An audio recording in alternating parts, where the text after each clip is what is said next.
I've had many leading experts on this show, including Matthew Walker, and they've all said the same thing about sleep. They've said it's the biggest positive investment you can make in your own performance. You can have the best strategy in the world, but if you're consistently tired, poor decision-making will follow and eventually cause other things to fail in your life. So if you're looking to optimize your recovery, you should start looking at what you're sleeping on. Our sponsor, Helix, makes high-quality mattresses tailored to your body. It doesn't matter if you run hot, sleep on your side, or need something firm. Helix has a mattress for you. And I asked them recently to send one to a member of my team, and Juan received it. And we travel a lot, so when he's home, quality sleep really matters. And he told me he's getting the best sleep of his life.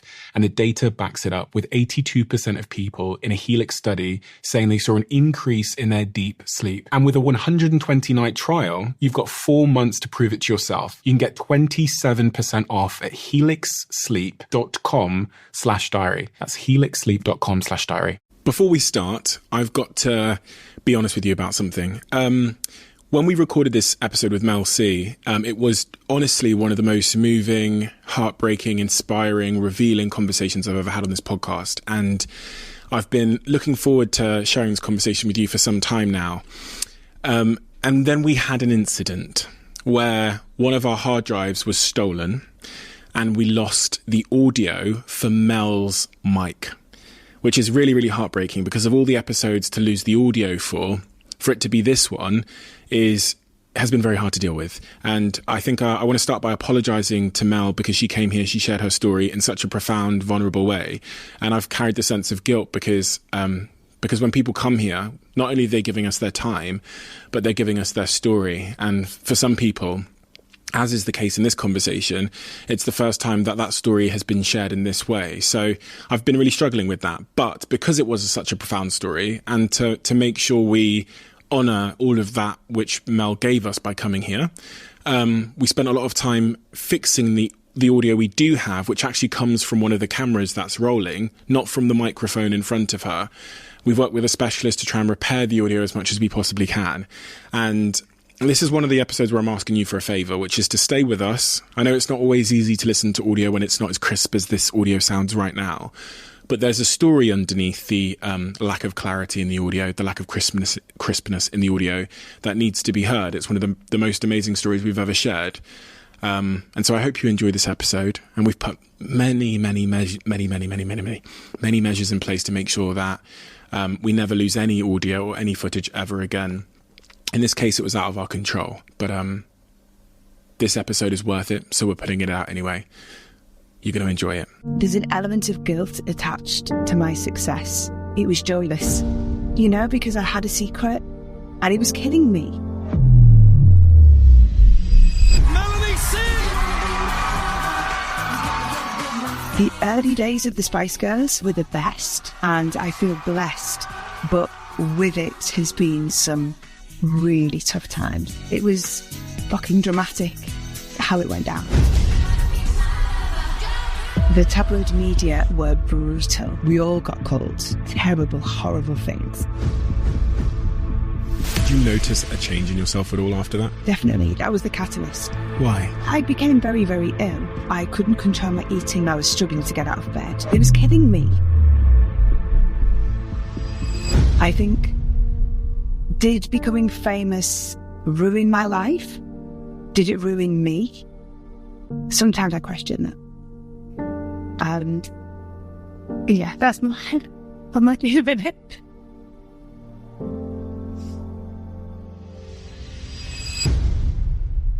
Without further ado, I'm Stephen Bartlett, and this is The Diary of a CEO. I hope nobody's listening, but if you are, then please keep this to yourself.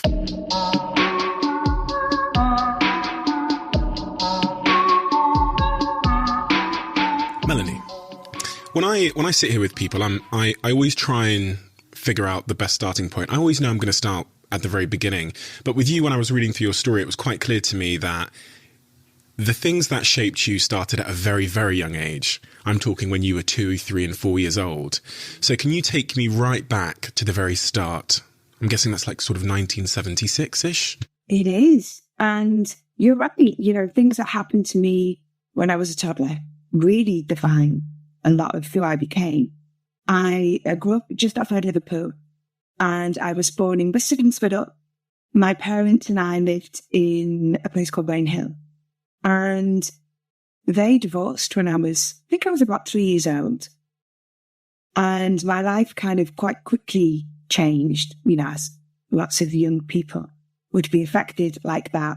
And yeah, that was where the story began, I think, me developing this need to succeed. When you say your life changed, give me colour to what that means for you. So I was living quite comfortably with mum and dad, the kind of happy archetypal family life. And my mum, me and my mum left, and we went to live with my grandparents. And then we went to live in quite a different area. It was still only about 30 minutes away, but it was quite different. We went into council accommodation, and quite quickly, my mum was in a new relationship, so there was this new guy around, and it was just looking back, it was just very different to the world I'd entered into when I first turned upon this planet. What was your family's sort of economic situation throughout this journey? Were you a working class family, or? Absolutely, yeah. I mean, my family just still are, very working class, through the generations. And my mum and dad were doing, they were doing good. We had a lovely semi-detached house in a nice suburb of Liverpool. And obviously with my mum leaving dad, as today, lots of couples find that it is very difficult to start again. So we were, going into a situation where it was hard for mum to make ends meet. So it was quite a tough area to be grown up in. Where was your dad? So dad was in the house. In the house you'd been raised in for those first few years? And then after, I think, a couple of years, he went travelling. And and then he went to work abroad, actually. So I've always seen a lot of my dad, but there were periods of times when he was away. So, so it was a bit of a shake-up quite early. They're formative years, aren't they? And you're that little. You don't think about it, because as a child, your life is your life. But I think when you start to think about who you are and how you became that person, you just kind of pinpoint maybe little moments that put you on that track. So when you look back to that experience of your parents separating at a very young age and then your life shifting, and in hindsight, what impact did that have on you? Like when you look back and connect those dots, you can go, that's the reason for that. I think it kind of confused me, I think, as a young person, to have my location change, to be taken from the family home. And obviously I was tiny, so I didn't understand, I didn't understand adult relationships. I didn't understand why it was happening.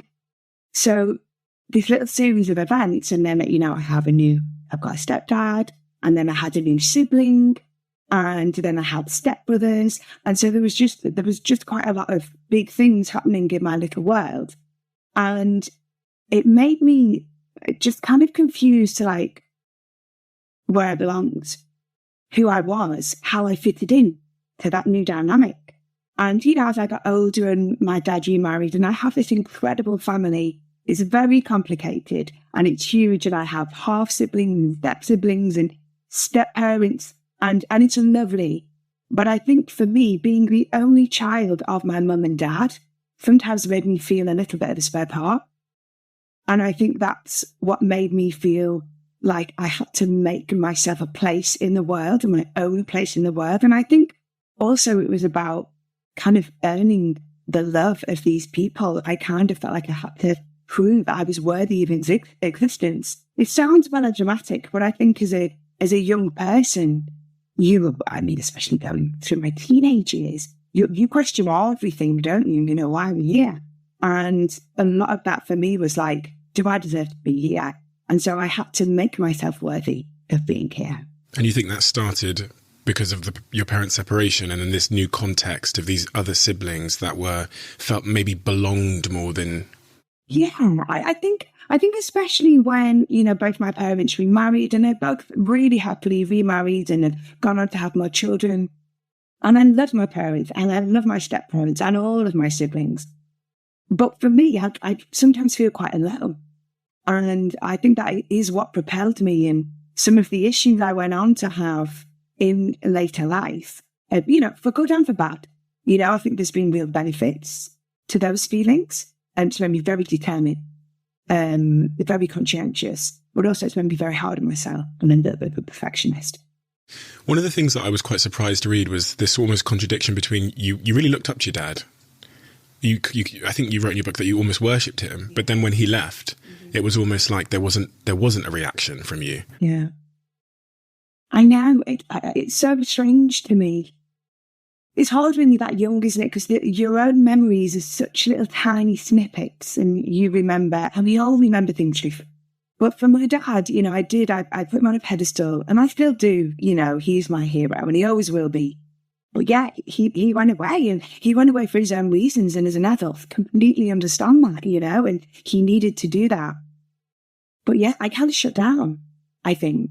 And I think I have learned in my life, which has been really useful in my career, that I can have these incredibly intense emotional feelings, but they have to be buried.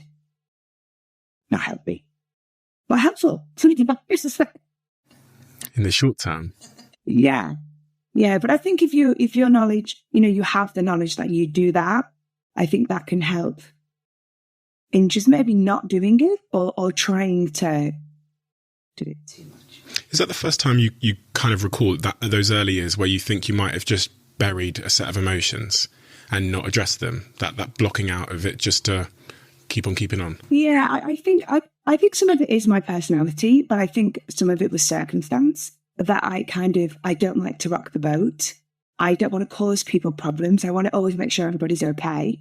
And I think that's a lot to do with worthiness, feeling unworthy, potentially. So I'm completely clear in my own mind, because I don't want to make any assumptions. That feeling of like not feeling worthiness came from that dysfunctional family dynamic. That's the first sort of hint you have of it. I think so. I think looking back, I grew up in the 70s and 80s, and for me, in the environment I was in at that time, it was really unusual that parents separated. All of my friendship group, they had, to me, what I saw as the happy family, the family unit. And I longed for that. And I didn't have that. And it made me different. And obviously, fast forward to today, and I think it's probably rarer to have the family unit. Life has changed so much. So that's how it affected me at the time. It made me feel like, an outsider and a bit strange. You moved to Runcorn with your mother, which is where the council estate is where you lived. That area isn't a good area back then. Yeah, Runcorn it's like a satellite town of Liverpool, and lots of people, it's kind of like Overspill, and lots of people were out there. And this particular estate that we got housed in was built, and it was, obviously there were so many families that needed to be housed, very much like today. And it was this, like a bizarre architecture. We had these huge round windows, and then we had houses. We used to call them the Lego houses because they were like blue and yellow. It was, I suppose at the time it seemed very forward thinking, but I think unfortunately, it was one of those environments of which there are still many where problems can occur because it's kind of set up. There are just opportunities, I suppose, for people to be quite discreet. And there was, lots of people there who were struggling. And I think it was knocked down. I think they started knocking it down in about 1990 because it just kind of got, too run down, I think. When you look back on your father's decision to leave, is there any feelings of like, I don't know, animosity towards that decision? For him to leave your life? I understand the separation, but for him to then be absent seems like it was, from reading your book, a catalyst moment for other things to then happen. Has there ever been any animosity towards when you reflected on it as you grew up? No. Really? No, there really has. Because I think, just that thing of being a kid and your life is your life. Mm-hmm. So it's just that you get told something like, oh, okay then. And I think that when I became a parent, and I think about my daughter, and obviously I work away on that, but Yeah, it's weird. I don't think you really fully, I don't think you ever fully understand your parents, but I think you get a much better understanding of them when you become a parent, you know. But at the end of the day, I think as a child, you look up to these adults thinking, you know, they know how everything should be and how everything should be done. And then when you become an adult, you're like, you know, I'm 15 a year and a half and I still haven't got a clue. So, and I still feel like a child, you know, and my mum was like a teenager. And it's like, and I get it now. We're all just trying to figure it out throughout our lives. You know, I don't think we ever get to that age where we go, yeah, I've got it now. Dancing seemed to be your first love as I was reading through your story. Yeah. Where did that show up? Where did dancing come from? You know, I think like so many young kids, you have this moment where you maybe go to ballet or disco or whatever, the local, you know, was in the local club or whatever. And I went on to ballet in Cat when I was so little I can't even remember. But it must have struck a chord with me because when we moved to Runcorn, there was no way Mum could afford for me to do dance classes. So I had this period of time without it. We moved to Widnes when I think I was 8 years old. And that's when I picked up dancing again. And I think I'd really bugged my mum for years. I want to go back to dancing, I want to go back. And I did sports at school. You know, I'm just very active. I think was probably one of those kids who never sat still. You know, I was always outside. I was always upside down or kicking a ball or something. And dancing for me, it was just a way of expressing myself and a freedom. And it was almost like a safe place. Like many performers, and I'm sure you've spoken to people who are like this, but that I'm quite shy in certain aspects of my life, maybe like in a social aspect. You know, being at school, I kept my head down. I wasn't very academic. I did okay. But when I was dancing, when I was doing something creative and being able to express myself, I felt very confident and free and alive. So yeah, dancing school was where I really felt in my element. So you became a very obsessive dancer, practicer, very meticulous. Yeah, I think there's something about classical ballet and the training of that, which there's a lot of discipline. And it just really works for me. And even now, you know, I have to have an awareness of this, that it's to have those parameters and to have that discipline makes me feel safe.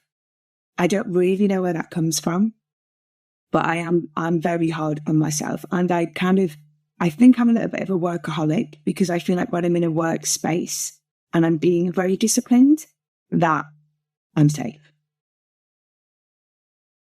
One might guess that if parameters and discipline and that structure makes you feel safe, then there might have been a time where a lack of parameters made you feel unsafe, or a lack of a foundation made you feel unsafe. Absolutely. I'm sure. I think there was a lot of, you know, my mum's a performer, and, you know, it's so weird now because obviously I find myself in a similar position, but she'd be away an awful lot. But there'd be times when I'd be staying with other people or, you know, having babysitters, and, you know, maybe there was a little bit of instability felt there, and that would definitely make sense. A bit of instability. Are you talking about your nanny?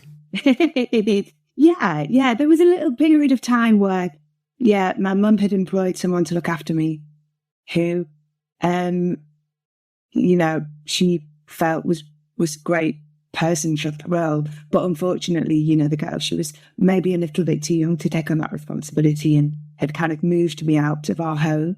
And I'd moved in with her mum. And yeah, it was all a little bit shady. But yeah, as soon as mum found out, she put an end to it. But I think I was very quiet about it because I was so little. I think I was only about 5. So I chose not to tell her. Probably didn't want to rock the boat. What weren't you telling her? That I wasn't at home and that I wasn't being taken care of by the girl she'd employed to take care of me. That feels like a light way of saying something that is a little less light in reality. Well, you know, again, I was so young. I don't think it's until I've got older that I felt that was probably something that would affect you in a big way. But at the time, it was just my life. You recite this moment of just waiting for this person that was meant to be taking care of you, just not showing up on many occasions, and you having to wait outside and weeing your pants at one point because you were waiting outside so long. Mm-hmm. Yeah, I remember getting back from school and we had these hot, damn concrete steps up to the flat door and no one was home and just busting for the toilet. And I wet myself and luckily the neighbour came home and she took me in and kind of cleaned me up. And so again, I was so young. There's just these little flashes of memories of those things. I think when you're young, you maybe don't. It's not that those. I think about my own life. Like, it's not that those things aren't impacting you. It's you're not really aware of the impact they're having or the stories that they're making you write about yourself and about your situation. And then obviously, oftentimes it seems that we, including myself, then see the consequences of it, and in hindsight have to sort of piece together where that came from. But that's. I mean, when I read that in your book, that's almost like criminal negligence to treat a child in such a way.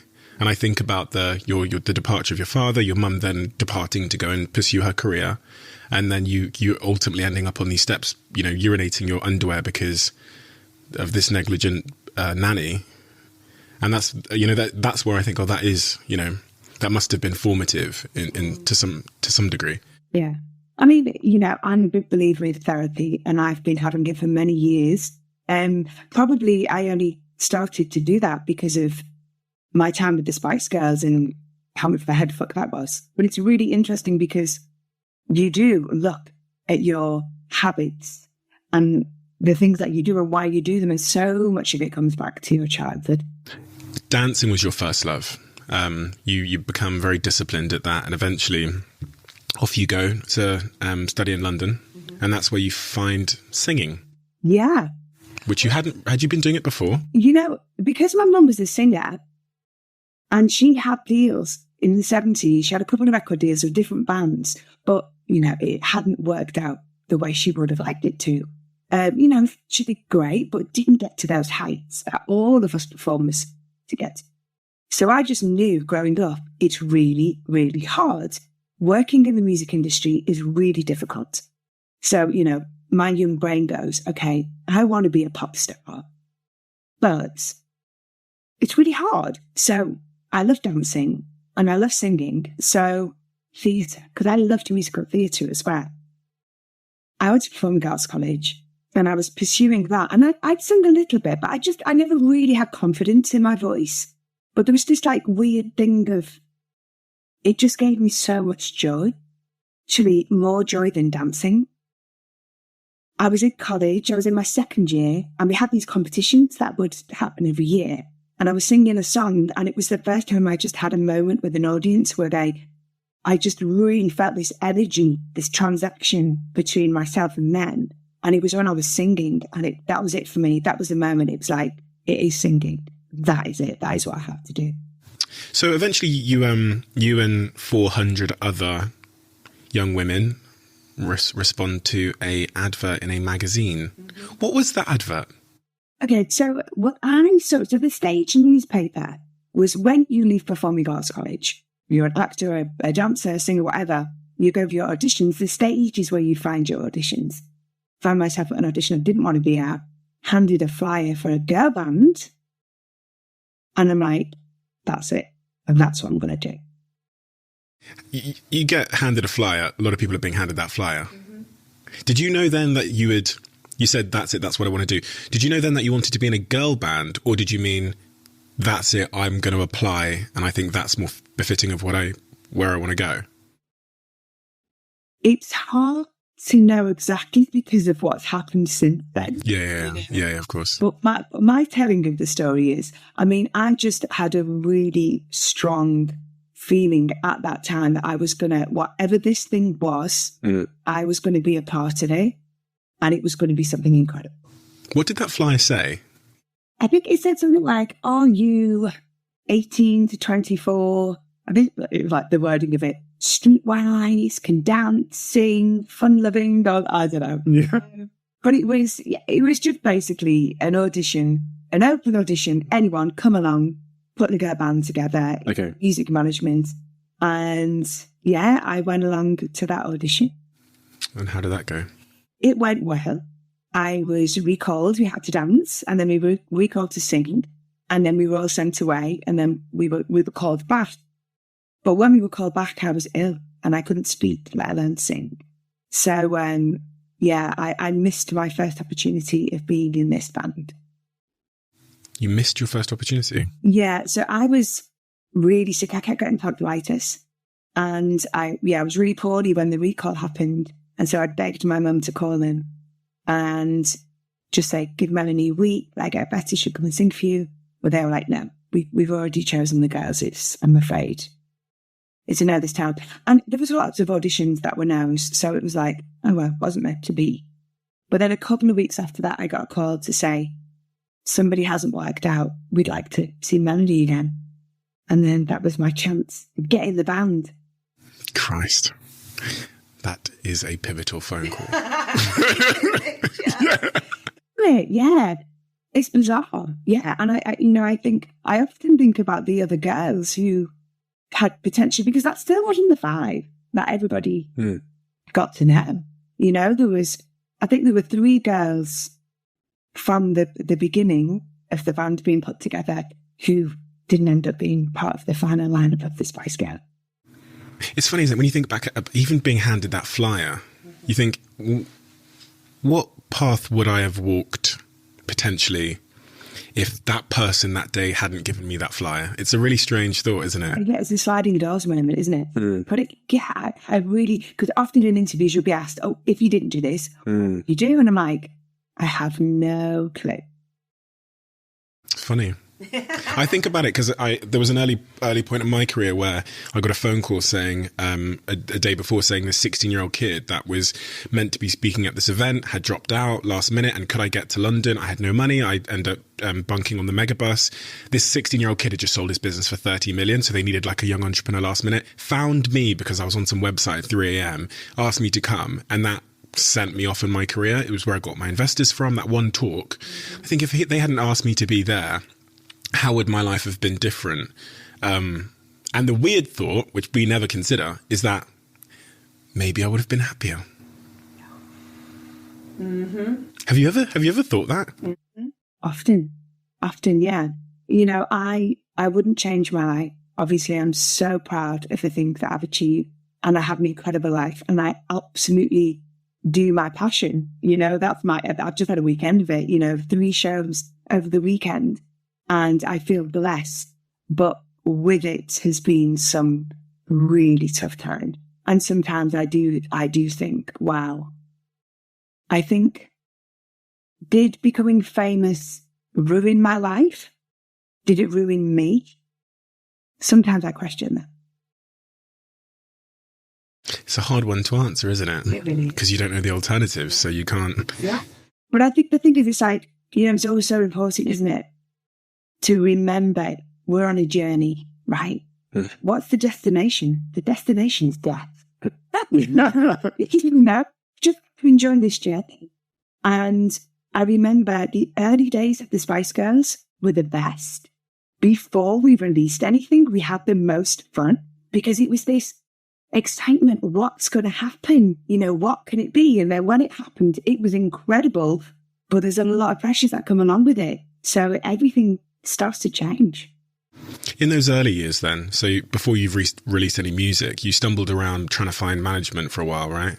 Yeah. And then you recount stories in your book about some like dickheads that made some just like awful comments to you. Can you tell me about that comment? Was his name Chick? Oh, Chick, yeah. So he was a financial backer. So when we were first put together by a management team, and we were with them maybe for about a year, and Chick was the financial backer of these original managers. And he'd commented on the size of my thighs, which was something that really shook me. Because I went to a performing arts college, which was predominantly a dancing college. And, body image was an issue there. There were girls with eating disorders. I'd been witness to that in my life, but yeah, it never affected me personally. And I'm a teenager, put on a little bit of weight, moving away from home, not really eating as well, going down the pub. And some weight fluctuated a little bit, but it was never something that really bothered me. It was just, well, I'll put back a little bit, lose a few pounds. But somebody actually commenting on the way I looked when I was going into a career, was so much of it is about how you look, really affected me. Did he make that comment in front of people? He made that comment in front of the other girls. There's something about when you're trying to fit in, when someone points at something which makes you different, or that might make you feel like you don't fit in.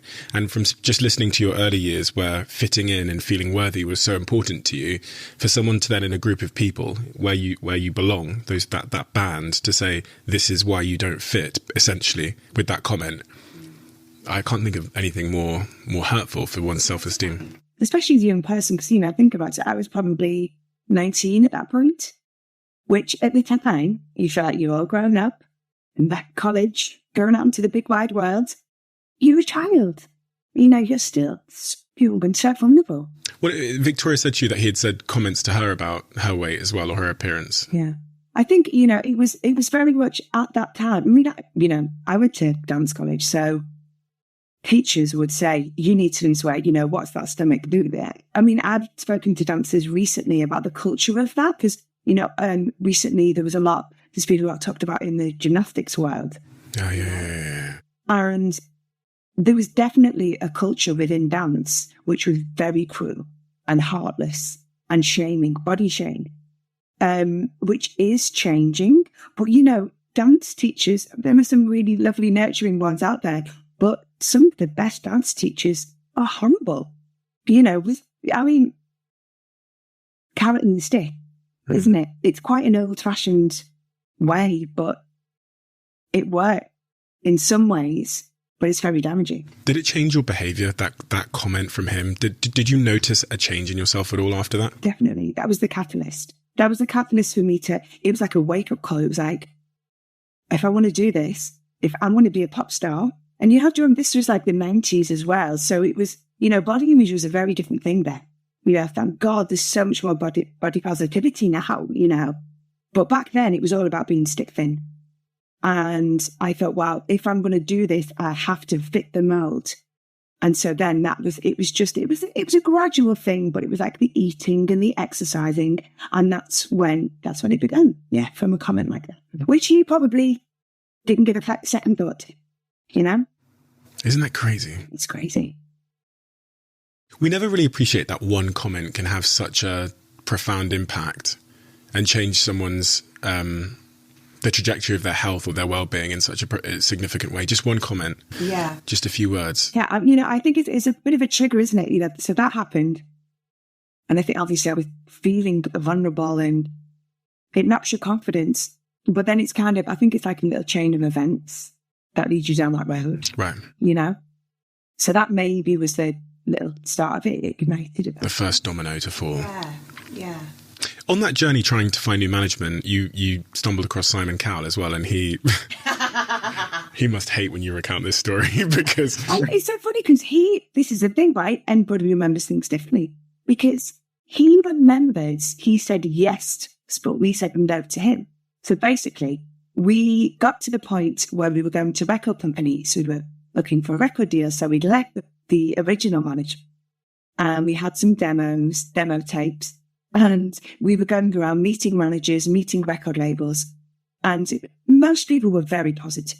We got very positive reactions, but we remember Simon saying he was interested. But he recounted it differently.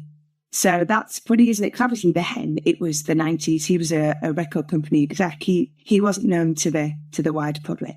At this point, when you're going around trying to find management, how are you providing for yourselves? Where's the money coming from to sustain the band? And was there ever a moment where you thought, fuck this, I'm going to... Never. So when we were with our original management, they did give us like a little bit of money. They put us up in a house. I think they gave us about £60 a week, which, because we weren't paying for our accommodation at the time, we could make ends meet. But when we left them, I think I went to stay with a friend back in Sidcup, where I'd been to college. So I was like staying in her spare room. And then there was a period of time where Melanie and Jerry were homeless. They were doing a little bit of sofa surfing. Yeah. And Eva went home to her mum's place in Finchley. and Victoria was back at her mum's place up in Hertfordshire. So, yeah, we were, and it was so lovely.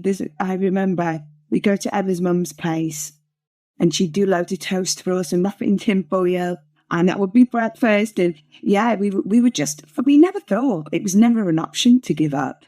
We were on this journey and we were going to make it happen.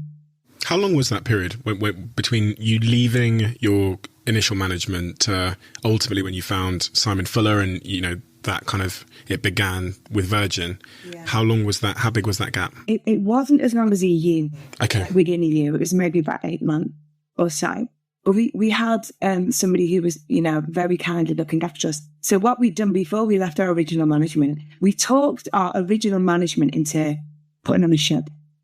Okay. So we did that, and then we met some writers and producers and publishers, and we made some contacts, and we kind of knew already we were going to, but we just thought, let's get this out with them. And we did that. And so we pursued that, and we were with Mark Fox, who was head of publishing at BMG at the time. And he kind of took us under his wing and would take us out for dinners, and you'd got us to meet people, and that kind of got us on our road. Big fast. And then you met Simon Fuller. We did. Talk to me about that and how that changed things. Yeah, it was really interesting because it's so funny, isn't it? We really did take matters into our own hands, and we talk about auditioning. Like, just, you know, we were this unknown girl band. Everyone was telling us girl bands don't work, but we were out there going, right, is this manager good enough for us? So we just have the attitude that we've got something very special and we're not going to undersell it or ourselves. And which is wonderful, you know, even if any of us had any doubts about it, we were like, no, this is the way it is. And I think that real determination, single-mindedness is a really important part of succeeding. It's like, no, there's no doubt this will not fail. So we went out there and met these people, and Mark Fox was introducing us to songwriters. We met Matt and Biff, who we wrote Wannabe and Two Become One and Be With Forever. And we also met Absolute, who we wrote Who Do You Think You Are? Too Much with those guys. And they were managed by a guy called Pete, and he was in Simon's offices. And Simon heard the music and wanted to meet us. So he was the first person who approached us. And eventually you signed with Virgin? Virgin Records. Virgin Records, yeah. We gave everyone the run around, and we got their money up and up and up and up, as you could in those days. And we just loved Virgin. It was an incredible team, and we just had so much fun with them. They really shared our vision. Great A&R, Ashley Newton, you know, obviously Spice was such a great album, as is Spice World. So yeah, it was like a match made in heaven. You recount that moment that Simon Fuller gave you your first 10K check, I believe. And this is before you've released any music, right? So this is like is this a signing bonus? Yeah, so we got like you get a advance when you get times up. Not so much these days, it's changed so much. But yeah, you get an advance. And we hadn't seen like what we would deem as proper money. And that was proper money. And all them zeros. What did you do with it? I think you know what I did with my first one. No, I don't. Do you not? Okay. First thing I did. I do know. You went and got some Nike shoes. I mean, I saw that chair, right? Get the chair. I remember like being like on this kind of stairwell in this party. Give me a check, 10,000, and work chair. I went down to Oxford Street, JD Sports, and I bought the Nike Air Max that I've been like, yeah, I've had my eye on for weeks. I've made it. And what did you do with the rest? Just leave it in the bank? What did I do with the rest? I think I paid for some driving lessons. Yeah, I paid for my rent. And I mean, pretty much when you get an advance, whether it's with the record company or publishing, it's your living expenses, you know, and you're a young artist and you've not released anything. That's kind of what it goes on. How quickly did things move from the point of getting that check on that stairwell to Wannabe, the first single, taking off? How quickly was that? Gosh, you're really testing my memory now. I think I want to say it was around Christmas time when we got the check. And then Wannabe was released in July of 96. So maybe about 6 months. 6 months. It's not very long time, is it? It's not, and from what I read, the Wannabe didn't take a long time to record either. For a single. It was definitely under half an hour. We kind of disagree. Was it 15 minutes? Was it 20 minutes? I mean, it was kind of thrown together. Was it ever going to be a song? We weren't sure. We were just kind of being silly. And Matt and Babe, who are incredible, just obviously made it into something which it went to number 1 in 37 countries. I mean, I don't think I even knew there was 37 countries so far. That's crazy. Yeah. What does that feel like? So you release that single, then you start getting the murmurs, the noise, the world starts vibrating a little bit. What is that like? We had big ideas. We probably had big ideas above our station before we should have done, but it helped us. Our original manager was always like, don't get too big for your boots. You know, you haven't done anything yet. You've got work to do. We know we've got work to do, but we've got something to do and we are going to make it happen. So we were always like, we felt we were very important and very special. And when other people started to think that too, Wannabe was released. It was still early days, but we released our album in Japan because at the time there was no internet. So artists would release music in different territories at different times. So you could kind of catch up with yourself with your promo. You were able to do it. I'd like to say you had time to do it, but hey, there's only 7 days in a week. Our schedule was insane. But we started in Japan and Wannabe went to number 1 while we were in Japan. So we didn't really get a sense of what was happening at home. And I think when we flew back to the UK, we were in Japan for about 2 weeks. When we flew back, everything had changed. And that was it when people really did start recognising us in the street. Yeah, it all started to, increase at that point. And how did that feel at first? It was so exciting. It was kind of like, it's almost like you put in a catapult. You know, we've been doing all this work, you know, and then you're gone and you're just on this like, oh. And it really was.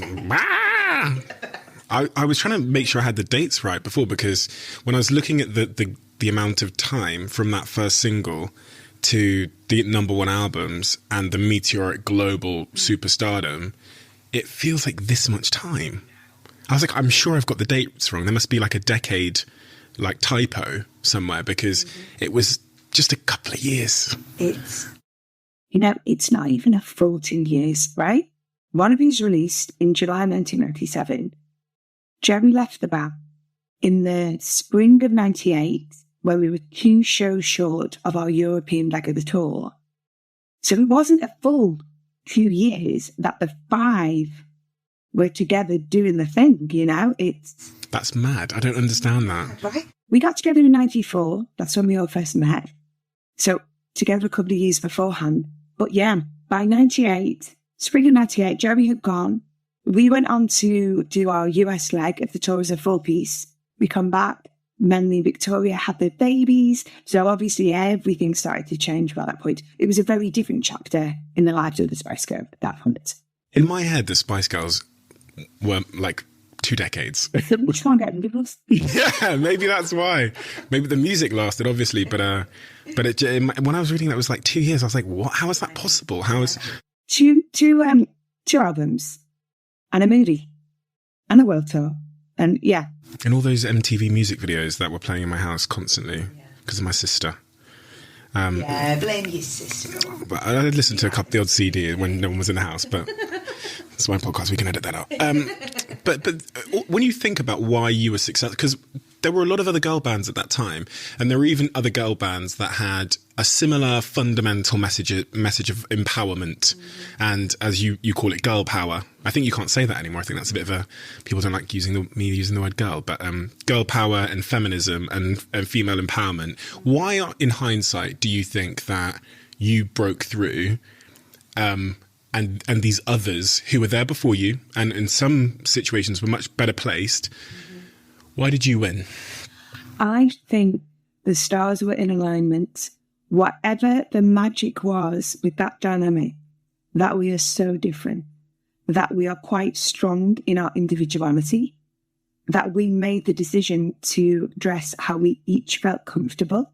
girl bands before us had coordinated their look or had a certain look. And we realised that didn't work for us.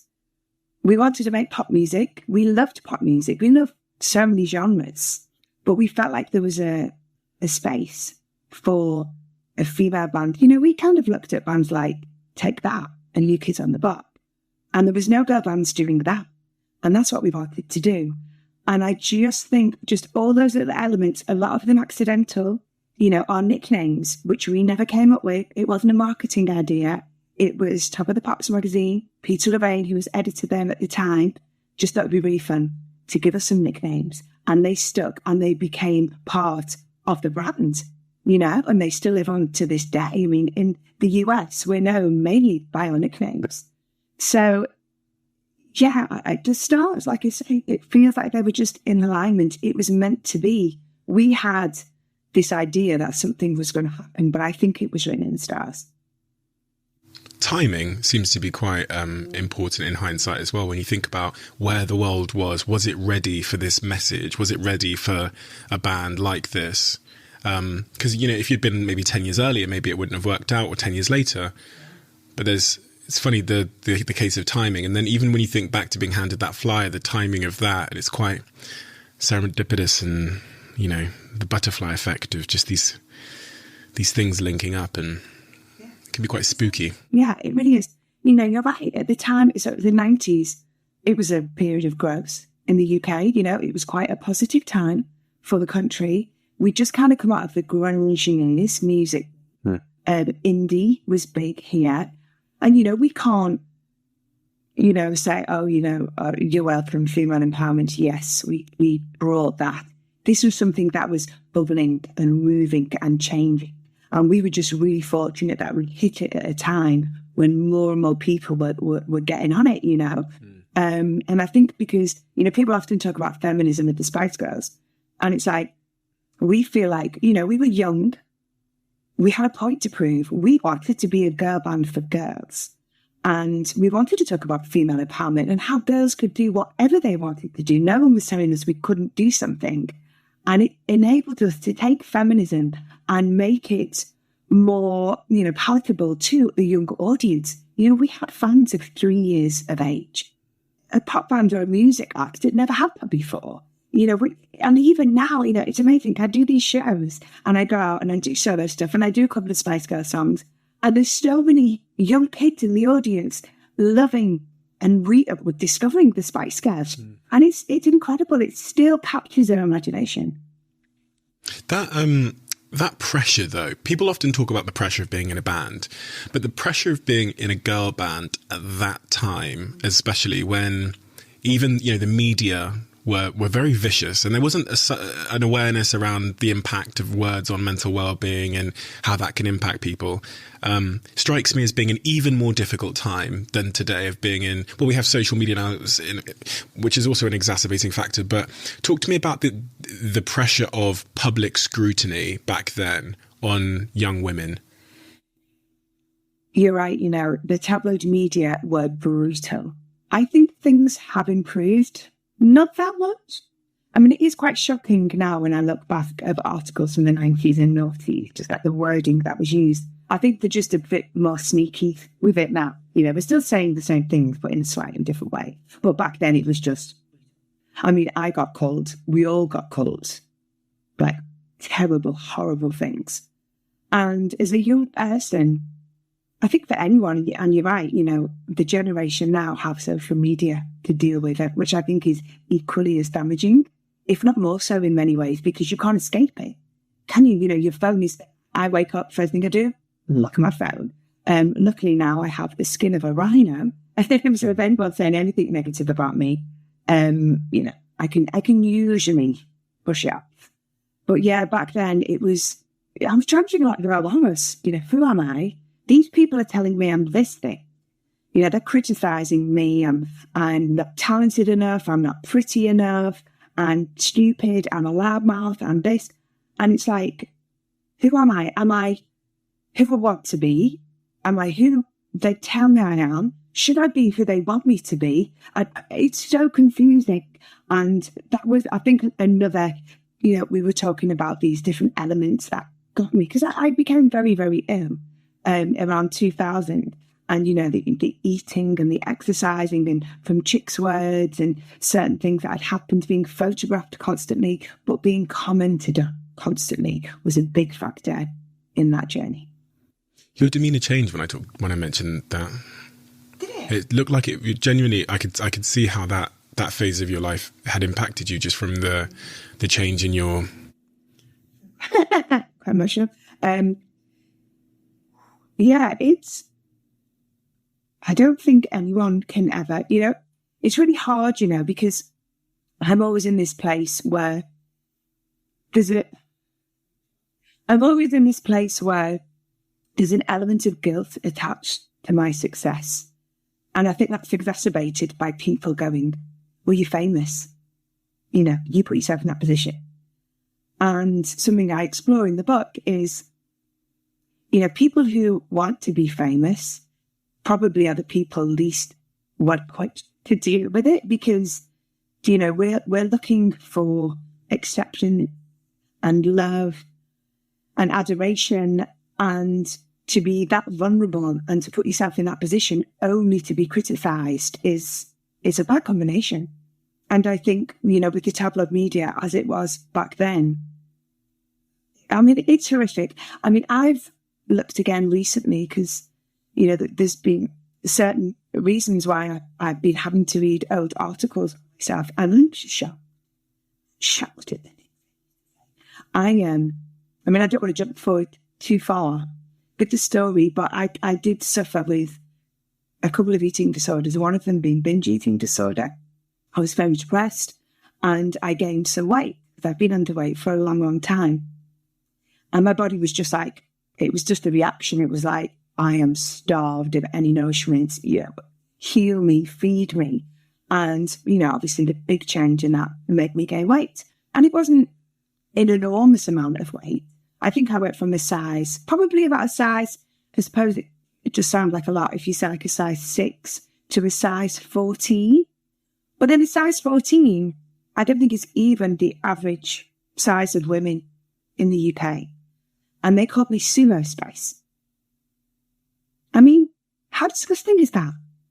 So whoever this person is, I'm not going to say it's a guy, and maybe it was, maybe it wasn't. The evidence probably was.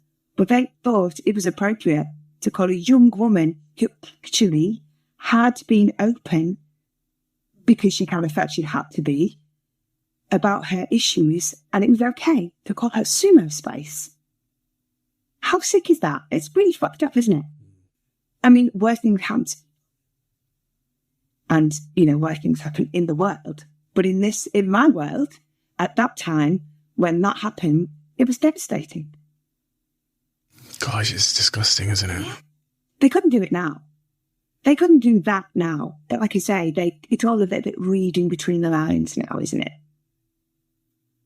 You were so young then as well. You were, you're in your teen years, but you're still a child at that age. And as you say, learning who you are and what you mean. Was there a moment where you realised that, so that first comment from Chick changes your behaviour? Was there a moment where you look back on and go, that was maybe this, not the second catalyst moment, but my behaviour took a really sharp turn there in terms of like exercise and obsessing over food and fitting in? Yeah, I think it was more when we were in the public eye, being photographed, doing lots of photo shoots. Yeah, some of it is linked to a need of control, isn't it? Because things at that point felt very much out of our control. Even though we wanted to take this thing, in our own hands, and we wanted to make it happen.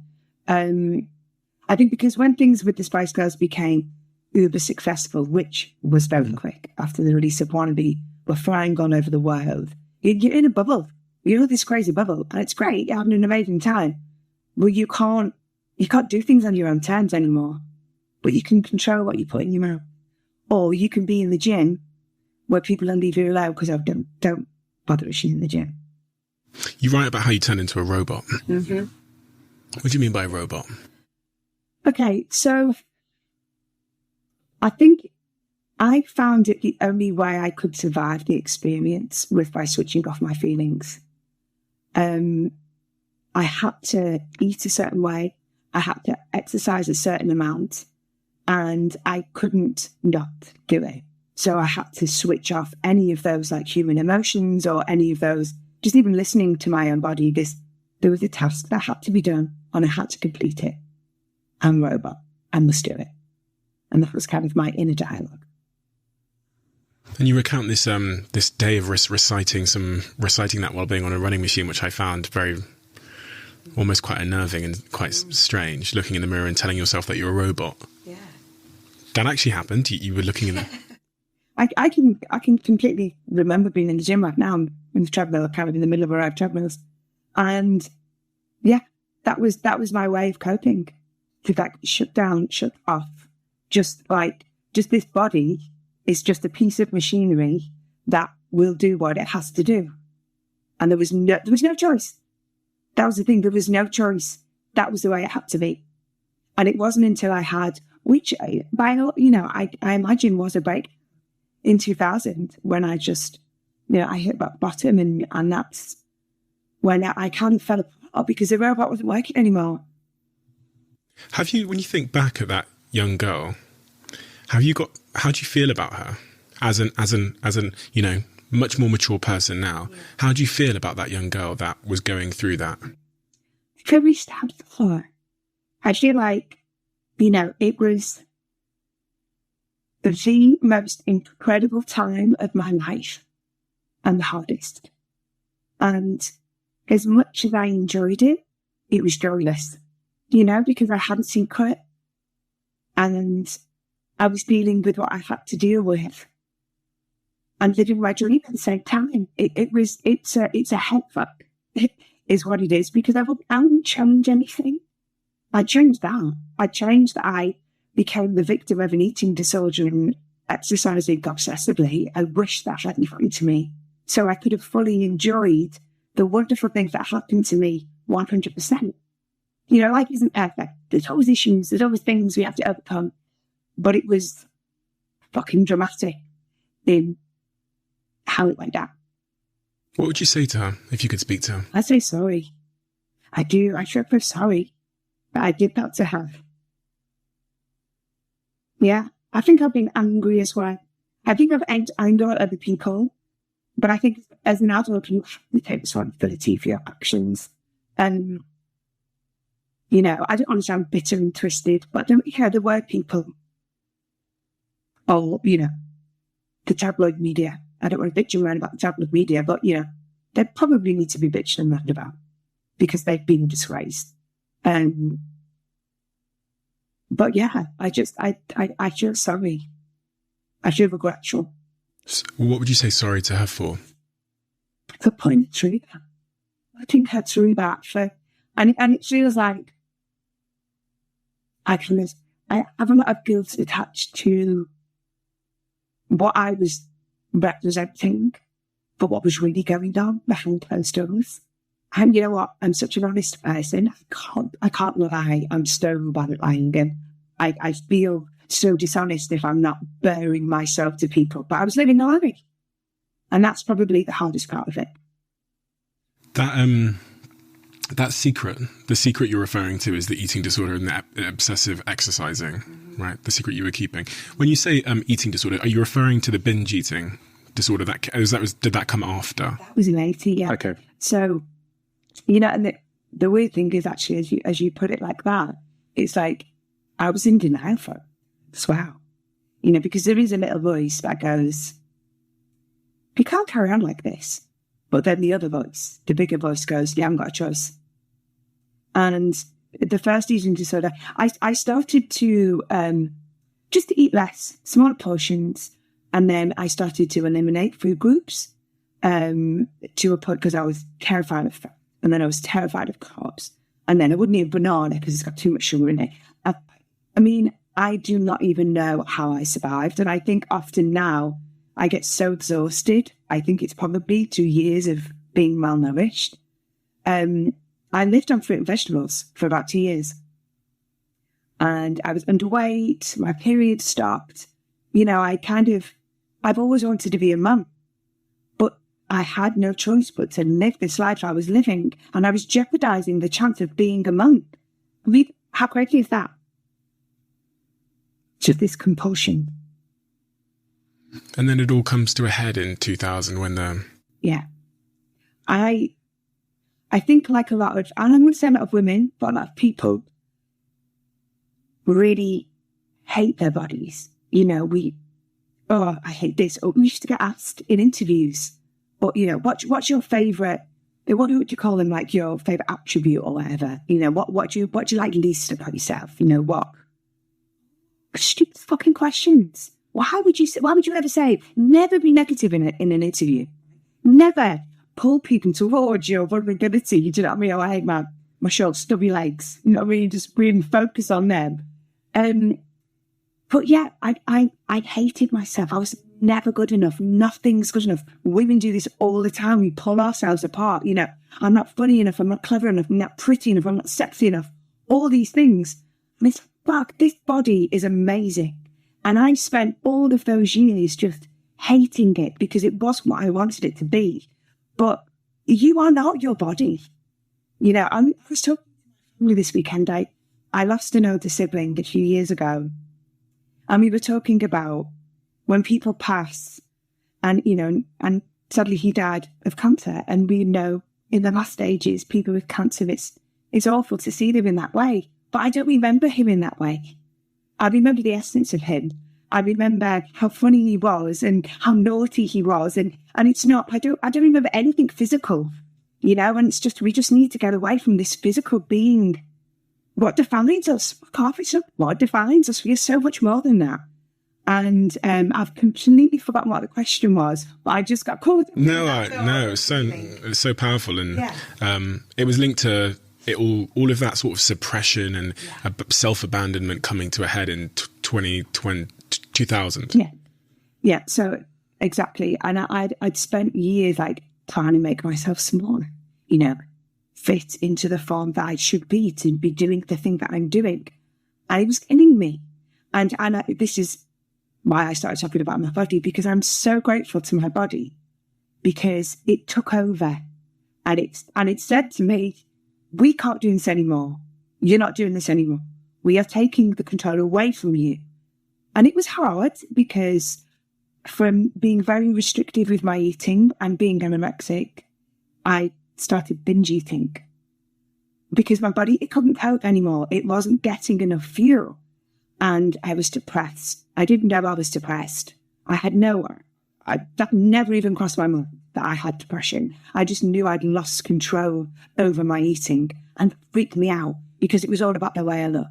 It was vanity. I was like, fuck, I'm eating loads. And, I feel very grateful. I was never bulimic. I tried. I couldn't make myself sick. And I'm so grateful for that because I know it's a really difficult illness to recover from. So I was getting bigger and bigger and bigger because I was eating more and more and more. And then it was the vanity that took me to the doctors, as well as being really fucking scared because I didn't know what was going on. And I was struggling to get out of bed. And that was when I was diagnosed with depression. And that was my first step on the road to recovery.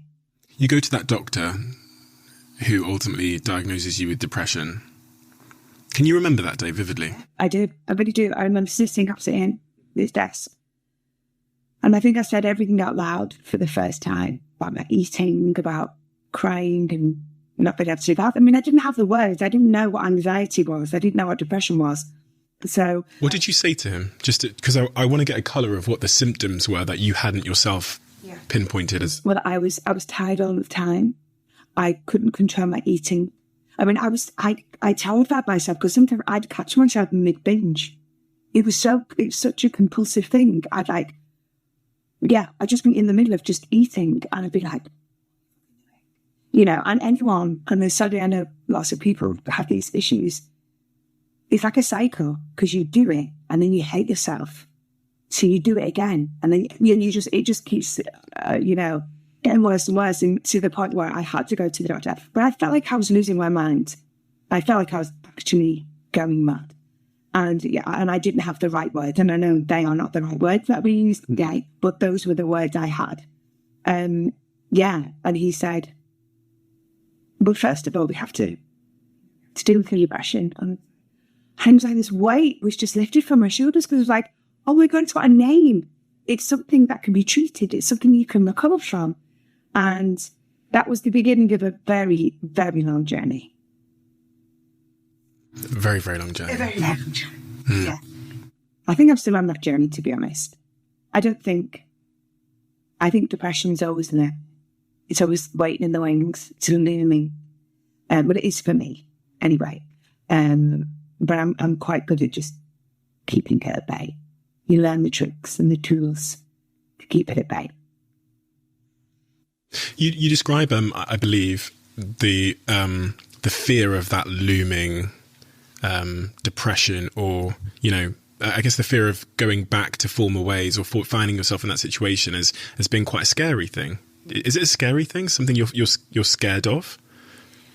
I don't want to mischaracterize your words there, but is it something that sits at the back of your mind in terms of that you fear there might be it's like a catalyst. There could be one thing that could. Yeah. The thing I fear the most is depression, because I've always felt like there's a fire in my belly, and even mostly at my lowest of points, I can go, this will pass. We can do this. But there were times within my depression where I had doubted that. And that's my pain. I'm like, you remember?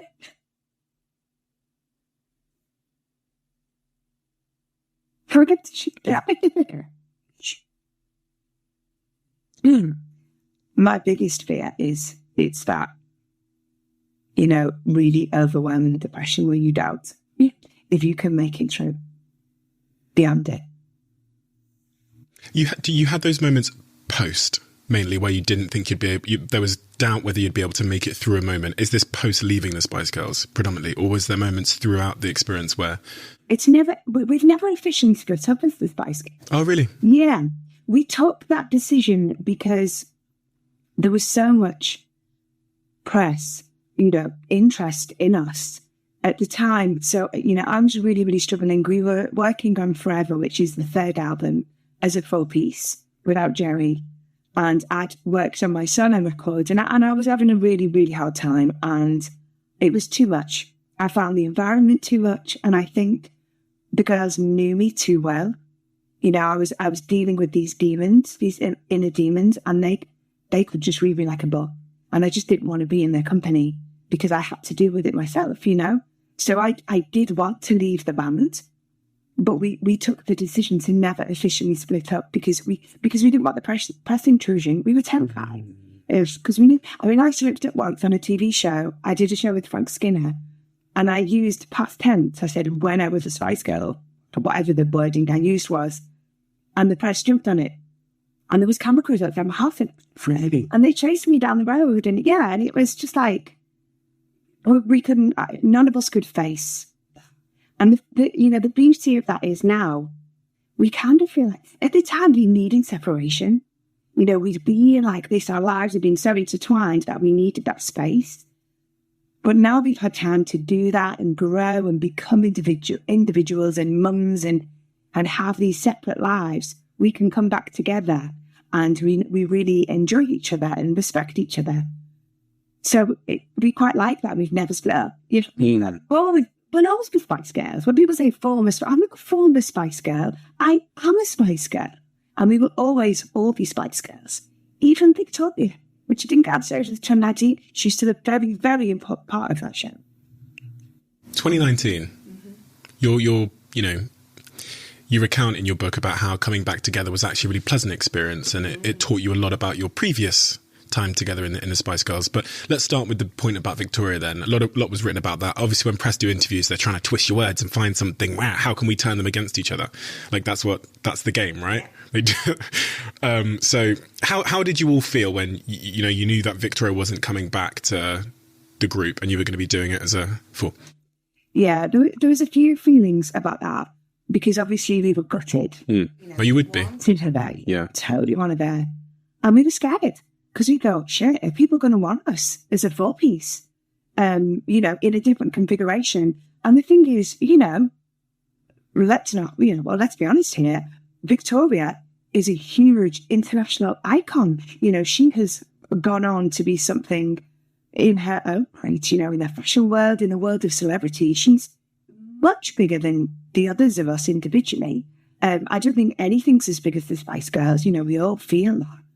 But without her, it's like, you couldn't take us seriously. So there was different feelings around it. The wonderful thing about it was she was very supportive, and it was really important for us to make sure she was happy. So she was involved creatively. We wanted us to sign everything off. We wanted her to know exactly what we were going to do. And it was such an incredible experience. It felt like she was part of it anyway. Why didn't you? I missed the story at that time, but why didn't she want to be?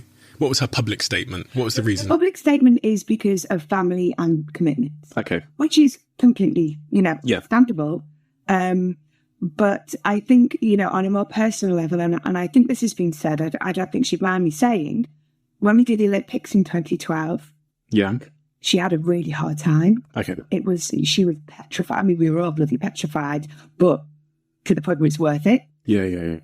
But I think it was so, she had a lot of anxiety, on that performance, that she was like, what, girls, I'm putting my dancing shoes up away. So, so we totally got, we respected her decision. But we were still sad about it.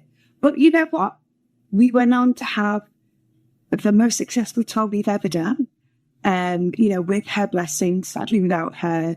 But we did it, and it was incredible. And it really is truly some of my happiest Spice Girls memories.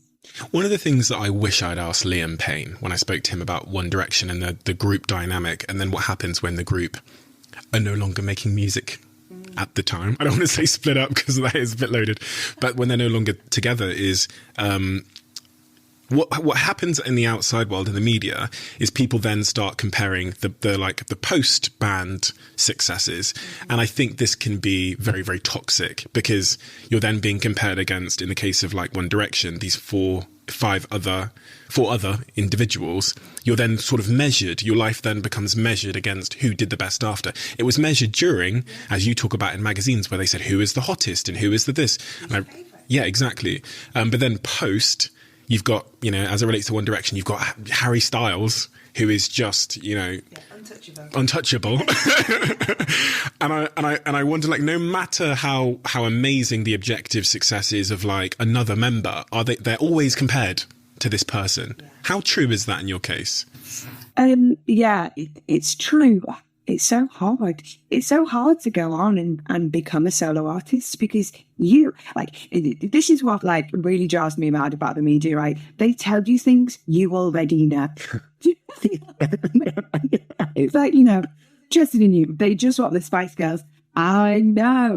But no, I mean, that isn't totally true. But yeah, you're right. It's really, really hard because we get compared so much within the bands and then post the band. But it's like, you have to have this logical brain, don't you, when you go, how do we measure success? For me, the areas of my life, I am so happy, I'm so successful. And there are others, they need a bit of work. But I think as a fully grown adult, you have to go, stop comparing yourself. Other people might want to do it, but you can't do it. We all do it. We all look on Instagram. We go, that looks amazing. Bullshit. No one's life is amazing. There's something going on.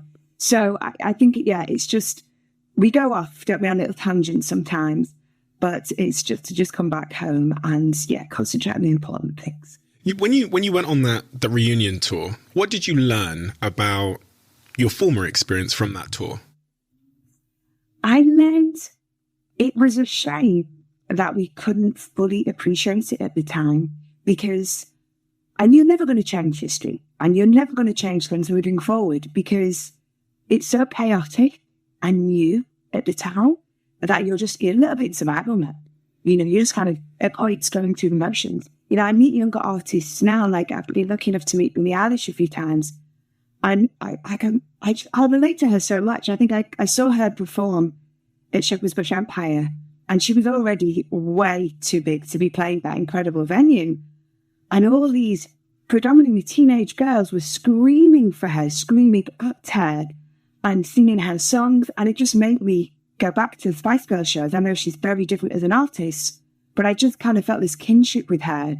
And so at times I just look at her and I kind of feel like I know what she's feeling and what she's going through. So whenever I have the opportunity to see her, I just kind of have this little connect with her. And it's just like... Why does that make you emotional? Because this incredible thing happens to you and it's hard to appreciate it because it's so intense, you know? Because that experience was so tumultuous for you, because there were so many difficulties, as you approached the reunion, was there fear of, you know, the former issues, as well as the good times, but also the bad times coming with that? Always. Whenever us girls get together, there's little triggers, you know, and I'm scared, but I have to face them because, you know, I've learned through experience of the other things I've gone on to do with the girls. We reunited in 2007, the Olympics, 2019. Face the fear, and actually beautiful things happen. So, yeah, and, you know, we're much more mindful of each other now as well because, you know, everyone had their shit to deal with. You know, it wasn't plain sailing for anyone. Was that too much of the reason you were inspired to write your book? It totally was. Right. I mean, sometimes I still question it. I'm still questioning it as we speak. I started to feel like my story's incredible. You know, I'm just a girl. I'm a normal girl from the Northwest, working class background, and I have achieved my dreams. And I go on to work in this industry, work as an international artist. I mean, it blows my mind when I think about what I've achieved, what I've continued to go on to do, and I want to inspire people. And I've had hard times. You know, I've had times when I've thought, I don't know if I can carry on. I don't know if I can carry on in this industry. I don't know if I can carry on in this life, but I've done it. And I just really hope that people can read this book and have a laugh. You know, there's been some funny bits, there's some great memories, but be inspired and also find some hope within it. Because, you know, I personally, for me, feel like I've been at rock bottom at a time, but I've worked my way up, back up to like feeling okay and feeling great sometimes. So yeah, I know lots of people struggle with some of the issues that I've had to deal with. Why? What stops you from writing this book sooner? Fear, but scared. A bit scared to go back to those times. I knew it was going to be hard. It was actually harder than... Really? Yeah. And recording the audiobook, which is something I definitely wanted to do, that's a lot. It's a lot, because I think to write those words is one thing, but then to speak them is something else. You can be interviewed and talk about these situations, but kind of going through it chronologically is really, really draining. Yeah. You've just been reading the audiobook out in a studio. You sit there alone in these audiobook recordings in a small room. Is that yeah, same experience? Exactly, yeah. And you read through this book that you've just written. What was the hardest part for you to read? I'm only halfway through. Okay. I haven't even got to the really tough bit yet. But you know what's weird? I wonder if you were advanced too. Sometimes it's the things you don't expect to get you.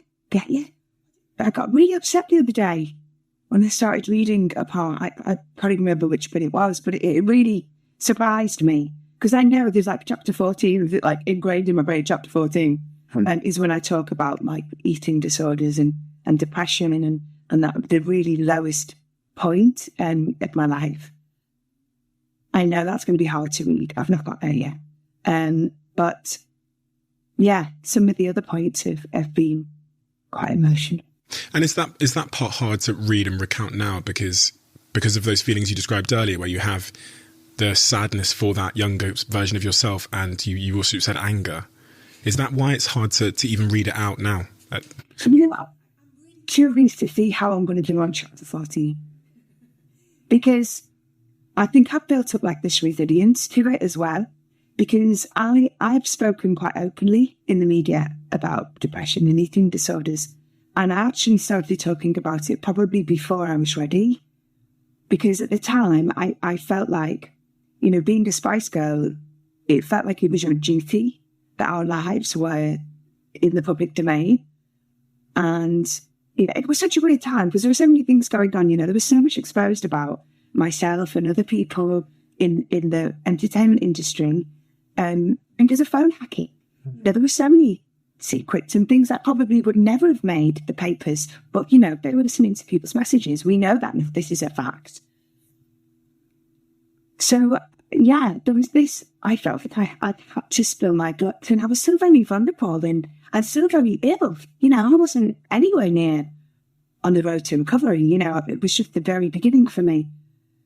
So I've had to build up this wall around me. So I wonder whether I can speak about that now and it not affect me emotionally. I'm curious to see. Is that all a good thing? I think it's a necessary thing, Yeah. I think some of the other points in the book, are talking about my childhood and my parents, and they're quite new things. I've not really discussed them openly before. So they're quite hard. And also really affected the people. And that's what's been hard about this book. It's not just about, that's like fame, right? Fame just doesn't happen to you, does it? It happens to everybody around you. And they didn't ask for it. So, and then the guilt kicks in again. There's a lot of guilt attached to fame, I think. Where is your line in terms of sharing stuff? This is something that I always think about. Obviously, I have a podcast, so I talk a lot about my childhood and all the things that happened. And I've always wondered, there's being transparent and honest because it will help others that have gone through that experience. And that's really important. That's how we all learn. You saying one thing can quite literally save lives. But where is your personal line in terms of, because you kind of alluded to it there, where there's things where you just can't, maybe it's not the right time or... I think, what's really important with this book is it's my story and it's in my words and it's my perspective. And I think the line for me is, it's not my place to tell other people's stories. And, to the point of hurting other people. That's, I couldn't live with myself. But I know sometimes we hurt people unintentionally. So that's probably my fear around the book coming out now. It's not my intention to hurt anybody. I've tried to be very careful. But obviously, like your parents reading how you feel about things, that's going to hurt. One of the things as well that fascinated me was your relationship with money, and this suggestion that you had almost guilt for your success. I've heard that a few times on this podcast, and it always seems to come from people that have a working class background. Yeah. Can you tell me about that from your perspective? I think for me, it's, all around me, all of my family, all of my friends' families, everybody works really hard, really hard, whatever, world they work in. It could be manual labour. It can be, my dad, God bless him, he's in his 70s. He's still travelling around the world like a young man and doing this crazy job, doing super long hours. And, my dad loves his job, but it's, it's a necessity to work that hard to put food on the table, to pay the bills, right? My work can be hard. It can be grueling, but I go on stage and I sing and it's my passion and I'm very lucky to do it. And sometimes I could maybe earn in a day what people in my family might earn in a year, and so there's guilt attached. When you think about the thing that made you successful the first time round, you talk about it a lot, and I talk about it as well, that insecurities were one of my biggest drivers. They were this, you're trying to fill some kind of void and it ends up resulting in perfectionism and overworking and all those things. How do you control that sort of, those inner insecurities that, I could probably ask this question in a different way. Those things that drove you then, which ultimately are quite unhealthy and toxic and end up creating a lack of balance in one's life. Mm-hmm.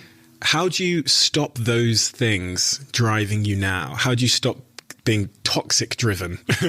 I think had to be age does that for you because you're so exhausted. Right, yeah. We've got the energy. You're right. To be that. I think the thing is, we live and learn, don't we? And I'm a mum now, so I have a different set of priorities. I love my work. Sometimes I get the balance completely wrong. You know, I'm with the book and everything, my workload is huge right now. It's the school holidays, you know, I'm not around enough for my daughter, so it's eating me up inside. But, you know, I will find the time when we've got holiday planned. And I think it's just kind of learning from past mistakes that, you know, be driven, but not to the point where it's detrimental. The biggest mistake I made as a young person was I believed other people knew better than I did. No one knows better than you about you. Just listen. And it's so beautiful. I spent so much time this weekend with like really young people in front of me. And I just look at them and I just think, they're into the essence of you. You know, because I think when you're a kid, I mean, obviously people have different circumstances, but this essence of you has all the answers. It's all you need, you know, and then life comes in and just like makes it all a bit out of balance. So I just like really encourage young people to just really, you know, trust their instincts. I've been thinking a lot about that lately. I've been thinking, because when I go up on stage and I try and give people advice, you know, people will often sometimes overcomplicate the answer. But as I've like looked back at my own life, and what I'm hearing from you as well is that I knew the answer the whole time, but there was a narrative that persuaded me to ignore it. So sometimes that can be your immigrant parents telling you to go and become a doctor or a lawyer when you really want to just dance. And so you kind of place their narrative over the top of your own feeling. And then the other one can sometimes be social media, which tells you that you should be an X or a Y or a Z. But inside of you, I think it's really liberating to consider that you might already have all the answers if you just listened and tuned out these other voices. Easier said than done. Super easier said than done. Almost impossible. Yeah, and I think the thing is as well, it's like, because you think, it can't be that. Yeah. Maybe, especially if the answer is happiness. If it is material success, then maybe you should go and be a doctor. But if it is happiness, which I think is the answer in the long term, if you don't want to avoid a midlife crisis when you're in your doctor's suit at 40 and you go, what the fuck am I doing here? Or whatever, maybe that is the approach to take. But someone say, life is a series of chapters, right? So what's right at one point might change. So I think that's, you know, that is the thing as well. It's like, okay, a decision might be made and you're following a path. And then at some point you're like, you know what, this isn't working for me anymore. So you can change. I think that's really powerful to know. I mean, it's fucking scary. And not everybody has the luxury of just going, okay, I'm going to change my country. I'm going to move house. I'm going to, move country, whatever. But I think what's powerful is actually you have the power. You just got to find the way to do it. Yeah. The practical way to... Yeah. I think that's the most important thing.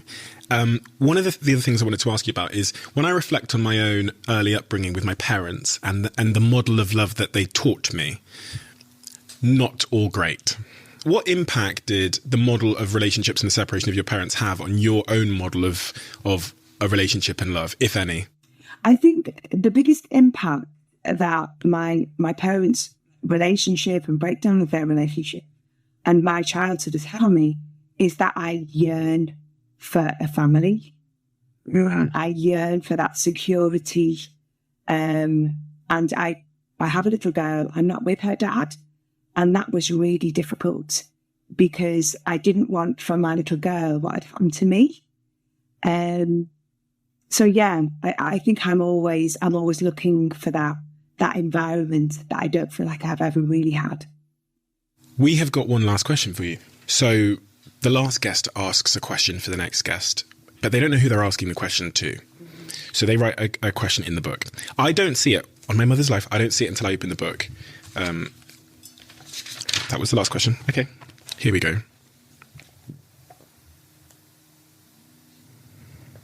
Interesting.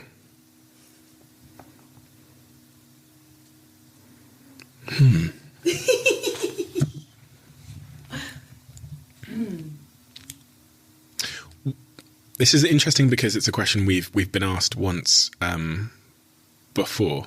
So it's interesting that it's come up twice. What is a pain that you enjoy having? Oh, okay. This is interesting. I've had a little emotional turmoil recently. And I was in the gym and I was stretching to the point where it hurts, but it felt good. And I think sometimes, and this is a little bit self-harming, I think, like physical pain sometimes will alleviate, like, you know, when I'm exercising to the point of it hurting can help with my emotional pain. You know, exercise is a really interesting thing because, you know, obviously I have a difficult relationship with it in a sense because I used to exercise obsessively, which I don't anymore, but I do exercise a lot and I do it for my head more so than my body at times. You know, it's really, really important to me, but I can feel so low and so tired and so lethargic, and I can go to the gym and I'm a changed person. In there, you know, it's like it's a miracle drug, right? It's the endorphins, the serotonin that's produced, whatever happens. It's like when people say to me, oh, you know, how do you encourage people to do exercise? And it's like, listen, just go, no pressure. Say I'll do 10, 15 minutes and I bet you're there for an hour.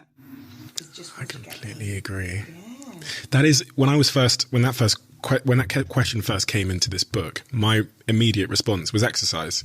And I've never really thought, I was always curious as to whether there was an element of like escapism there as well. And I'm always conscious about escaping issues or, and then when you refrained it, when you described it then as you're going through an emotional pain and the pain of the exercise almost helps to relieve that. It's quite a curious thing because I understand the endorphins and all the chemicals and stuff, but the pain itself being a medicine is an interesting concept. Yeah. The other thing I think with exercise is, because you say about it, because I've used running sometimes like that thing of running away. You know, if you're running, no one can catch you. You're running, right? But it also makes you very present. You know, when you are running, you are present. And I've actually done a lot of problem solving when I've been running. Had some little epiphanies as well. So I think exercise is, you know, we were built to move. Let's do it. Melanie, thank you so much. Thank you so much. Thank you so much. I enjoyed that. And your book is truly important. I think that's the best way to describe it because the depth of your honesty and the uniqueness of your experience means that it offers so much to so many people. And even someone that obviously, I mean, there's probably almost no one on planet Earth that can relate to the experience itself, but the lessons that are within your book and the lessons that you've managed to pull out of those experiences are lessons that we can all use to change our life. And I said to you before we started recording that I usually don't make that many notes, and I made way too many. And it's really because I gained so much from reading it about, you know, even my own life, having not walked in your shoes, that really helped me in so many ways. And I know that everyone listening to it is going to gain so much from it. But I also really have to specifically thank you for your honesty around the eating disorders and your depression, because that will quite literally save people's lives. And you may never see it. You may never, you know, get to hear directly from those people, but I assure you of that. It definitely will. So. Well, I thank you so much for saying that, because I've been honest in the interview to say that I still fear releasing this book. But you know what? If that is the case, and to hear that from you, then I feel good. I feel good about it and getting it out there. Thank you. Thank you.